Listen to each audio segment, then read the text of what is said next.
अब अहिंसा सिर्फ मारना, खून करना, किसी का मर्डर करना नहीं है।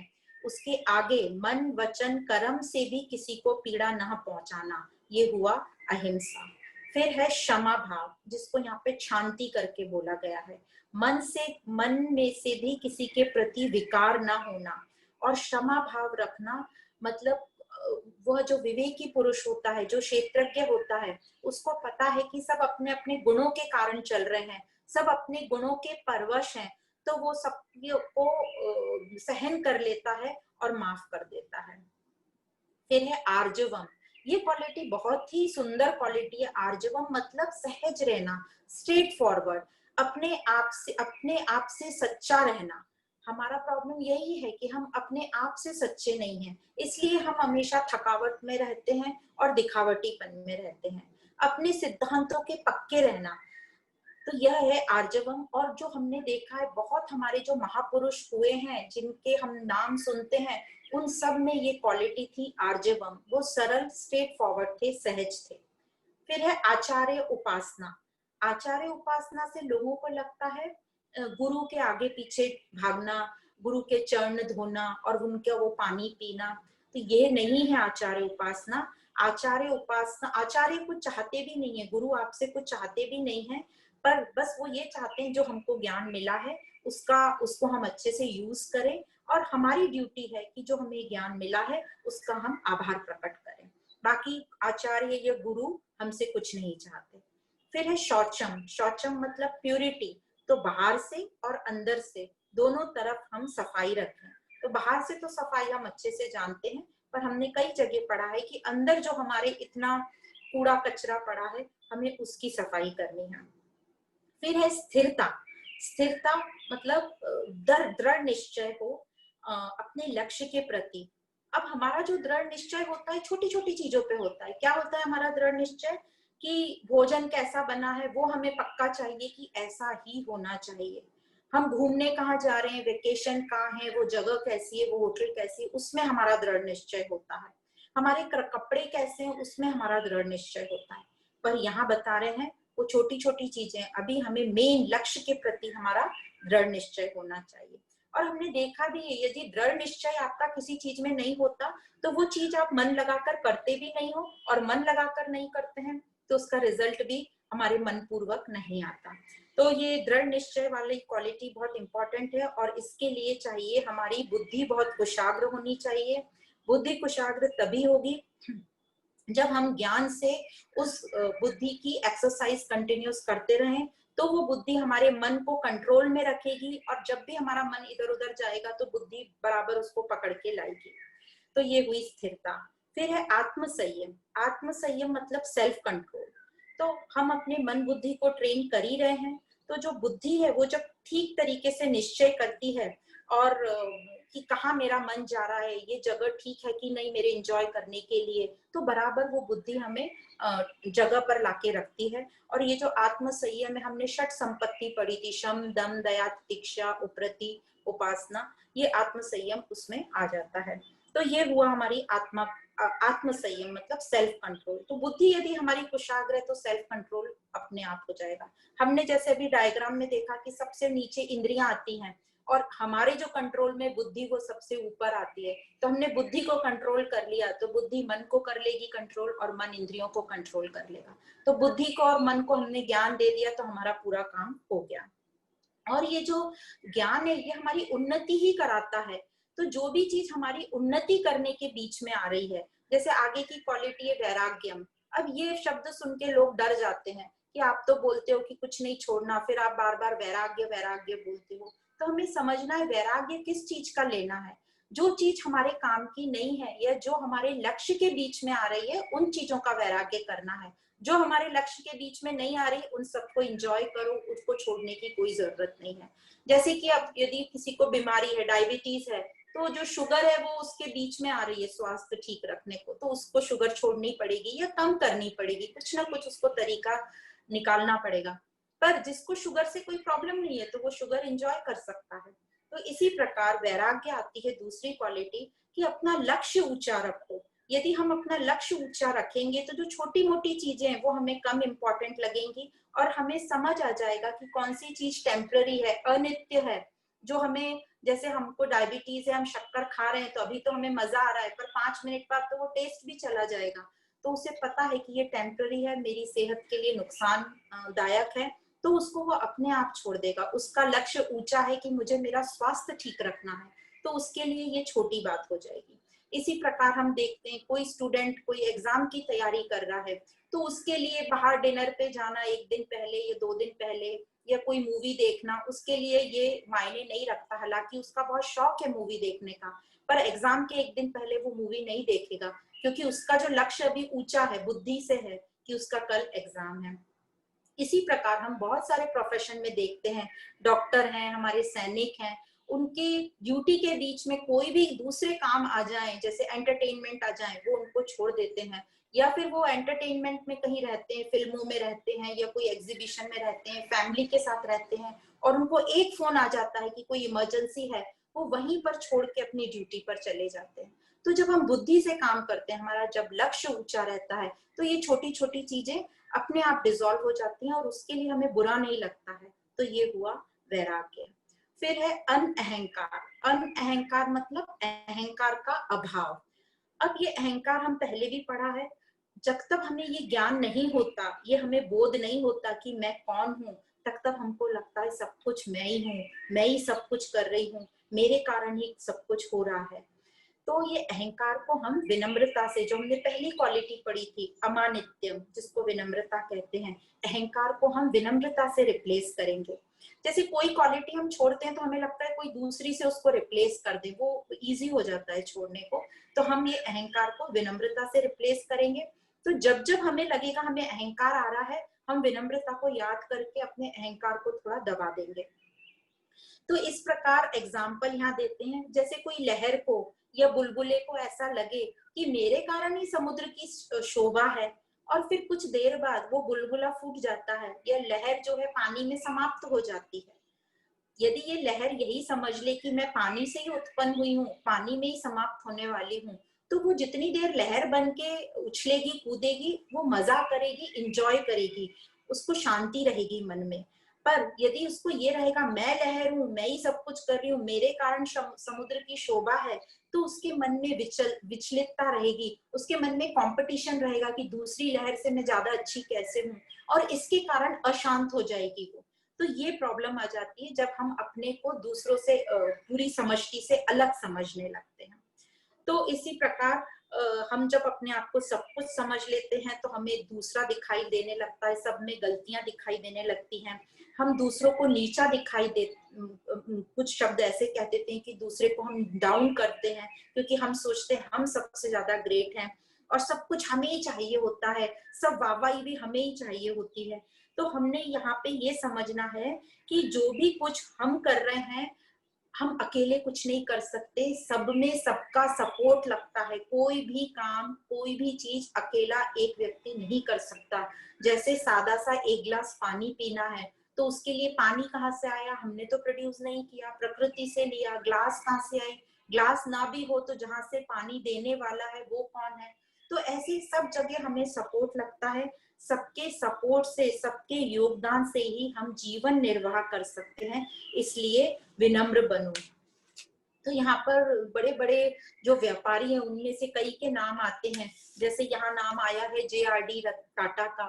वो अपने कर्मचारियों के साथ इतना विनम्रता से बात करते थे, जैसे कर्मचारी उपकार कर रहे हैं उनके ऊपर, तो उनका जो बिहेवियर था वो बहुत ही विनम्र है। और हम देखते भी हैं आज उनका कितना नाम है, लोग उनको कैसे जानते हैं। आगे आता है जन्म, मृत्यु, जरा, व्याधि और दुख। ये सब जो क्वालिटीज हैं, मतलब जन्म होना, फिर मृत्यु, मृत्यु हम सब जानते हैं डेथ, जरा मतलब बुढ़ापा, व्याधि मतलब बीमारी, तो ये सब आएंगे और इनके साथ दुख भी आएगा। पर जो ज्ञानी होते हैं, जिनको समझ होती है, उनको पता है कि ये सब परिवर्तनशील है, जन्म हुआ है तो मृत्यु अवश्य होगी, और इसलिए वो अपने ज्ञान विवेक के साथ इनको स्वीकार करते हैं, सब सारी परिस्थितियों को, और बलपूर्वक इनका सामना करते हैं। फिर आगे आती है क्वालिटी अनासक्ति। अनासक्ति मतलब अटैचमेंट नहीं, पॉजेसिवनेस नहीं होना। तो हम सब देखते हैं कि हमारे में सब चीजों के साथ, छोटी छोटी चीजों के साथ पॉजेसिव है, बड़े तो छोड़ो, छोटी भी, छोटा सा हमारी कोई ड्रेस होगी उसके साथ भी हम पॉजेसिव होते हैं। तो यहाँ बताया गया है कि ये आसक्ति चीज जो है ये हमें बहुत बांध के रख रही है और यही हमको बहुत ज्यादा दुखी कर रही है। तो एग्जाम्पल यहाँ देते हैं कि एक बार एक मथुरा में नाव में कुछ पंडित लोग निकले और यमुना नदी में उनको क्रॉस करनी थी वो नदी, और वो रात भर उस नाव में वो जो चप्पू होता था चलाते रहे, रात बीत गई। जब सुबह भोर हुई, उजाला हुआ, तो उन्होंने देखा कि वो तो वहीं की वहीं खड़े हैं। क्यों वहां पर खड़े हैं? क्योंकि जो नाव थी वो एंकर बंधी थी तट पे, उन्होंने वो बंधन खोला ही नहीं, इसलिए वो वहीं के वहीं खड़े हैं। दूसरा एक सिकंदर, राजा सिकंदर के बारे में हम सब जानते हैं। ये ग्रीस से आते थे राजा सिकंदर, और इनका हमेशा से था कि इनको पूरे विश्व पे राज्य करना है। तो एक बार ये अपने भ्रमण पे रहते ही थे और हमेशा कोई ना कोई राज्य पर युद्ध करके उस राज्य को जीतते थे। और इनको एक अलग आसक्ति थी कि जब ये जीत जाते थे इनको बहुत ही अहंकार और बहुत आनंद की फीलिंग आती थी, जैसे जीत गए और उस राज्य के खुद राजा बन गए। तो एक बार वो भारत से क्रॉस हो रहे थे और उनको रात हो गई थी, तो उन्होंने कुछ ऋषि का आश्रम देखा, तो उनके यहाँ पहुंच गए कि कुछ देर सुस्ता लेते हैं। तो जो ऋषि थे उन्होंने कहा, राजा, वो तो जानते नहीं थे कौन है, पर इन्होंने परिचय दिया, मैं राजा सिकंदर हूँ। तो इन्होंने, ऋषि हमारे बोले कि आप एक काम करो ना, अंधेरा बहुत हो गया है, रात हो गई है, आप रात भर आराम करो और सुबह निकलो। तो राजा सिकंदर बोला, नहीं नहीं नहीं, मेरे को तो पूरी पृथ्वी पर ये कॉन्कर करना है, राज्य करना है, तो मेरे बहुत काम बाकी हैं। तो वो महात्मा ने पूछा, वो सब पर आप राज्य करके क्या हासिल होगा आपको? तो ये सिकंदर बोलता है, मुझे बड़ा आनंद फील होता है, ये जब मैं पूरी सृष्टि पर राज्य करूंगा, सृष्टि के सब देशों पे फिर मैं आराम करूंगा, मुझे बहुत आनंद मिलेगा।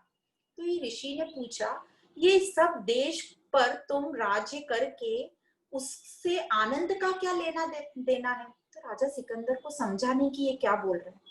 तो राजा सिकंदर ने कहा कि मुझे नहीं समझा आप क्या बोल रहे हो, बहुत मजा, मैं पूरे सृष्टि का राजा बन जाऊंगा। तो ऋषि बोले कि भाई, ये सृष्टि के राजा बनने से आनंद की प्राप्ति नहीं होती, आनंद तो हम स्वयं हैं, सच्चित आनंद स्वरूप। और वहां सिकंदर ने वो ऋषि से कुछ ज्ञान लिया और उनको ज्ञान मिला।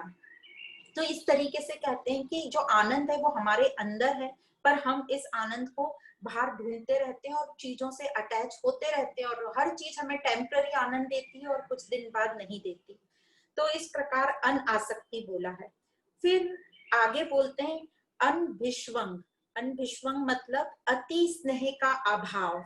जैसे हमको घर परिवार वालों से होता है, पुत्र पुत्री, पत्नी, माँ बाप, घर परिवार और प्रॉपर्टी से अति स्नेह होता है, तो ये अति स्नेह का अभाव बोल रहे हैं। तो ये भी एक तरीके से आसक्ति हुई। इसमें एक और एग्जाम्पल हमें याद आता है, हम सबने शायद वो मूवी देखी होगी, ओ माय गॉड। तो उसमें एंड में बताते हैं, जो परेश रावल होता है, जो एक आम आदमी हमारे जैसा जो रोल कर रहा है, जब वो एंड में जो जो कृष्ण का रोल कर रहे हैं, तो उसको बताते हैं एंड में वो अपने हाथ में वो लॉकेट लिया रहता है मोर पंख का। तो जो कृष्ण बने हैं वो बोलते हैं कि तुम्हें इसको भी फेंकना पड़ेगा, इससे भी तुम मुक्त हो, इससे भी अटैच मत लो, कोई भी चीज से तुम्हें पॉजिटिवनेस नहीं होनी चाहिए। और उसका एंड ऐसा ही बताया है कि वो लॉकेट को ऐसे फेंक देते हैं तो उसको फ्रीडम मिलता है। तो इस प्रकार किसी भी चीज से आसक्ति हमें रोकती है आगे बढ़ने से, हमारी उन्नति के बीच में आती है। उन्नति मतलब हमारी शांति, हमारा सुख और हमारा आनंद। फिर है अनन्य योग। अनन्य योग मतलब एकाग्र चित्ता, फोकस्ड होना चाहिए, अविभाजित ध्यान होना चाहिए। और ये कैसे आएगा? ये प्रैक्टिस से ही आएगा। कुछ लोगों को पहले से ये प्रैक्टिस है, उनमें वही गुण है, तो थोड़ी प्रैक्टिस लगती है।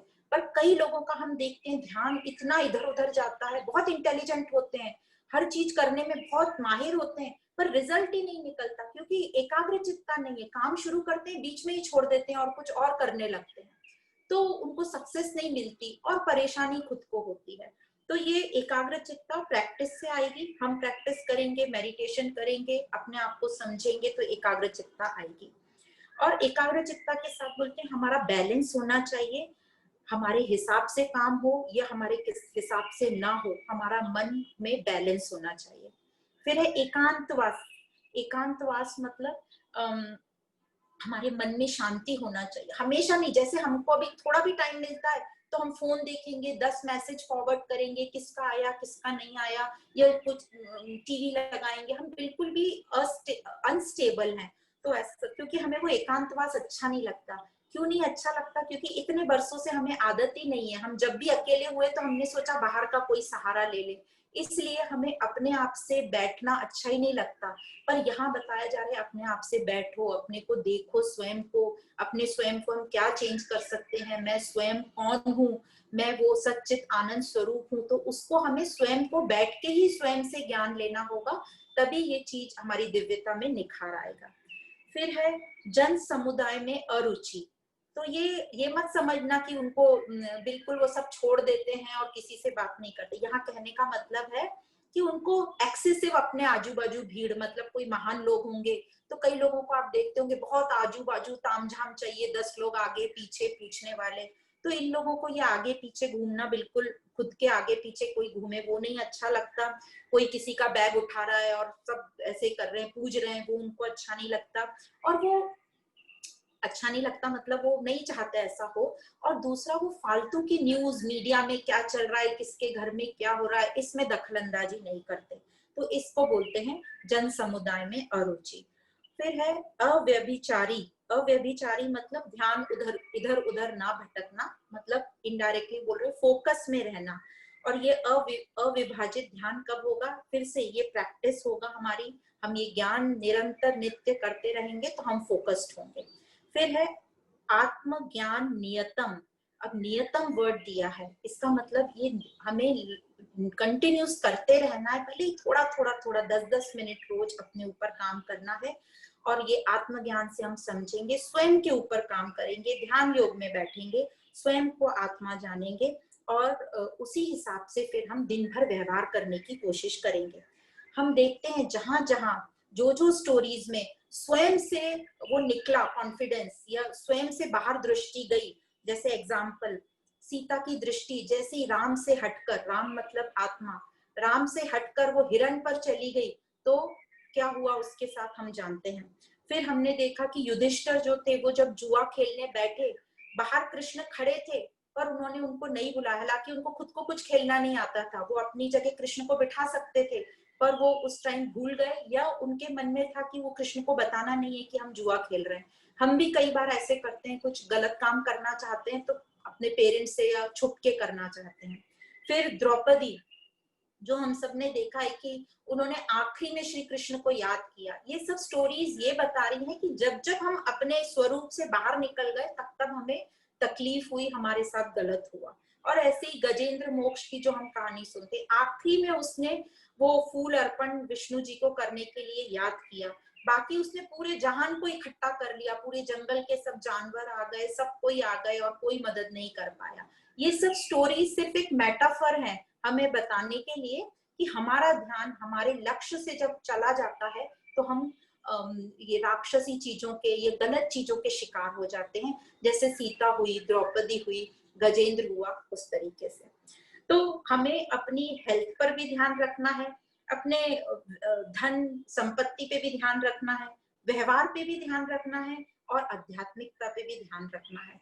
इन सब का जब बैलेंस हम रखेंगे, हेल्थ, वेल्थ, सोशल और स्पिरिचुअल, तभी हम एक बैलेंस लाइफ जी पाएंगे। हम लौकिक में भी सक्सेस कर पाएंगे और आध्यात्मिकता में भी हमारी सक्सेस होगी, तभी हम एक पूरे संपूर्ण जो अच्छे व्यक्तित्व के धनी हो पाएंगे।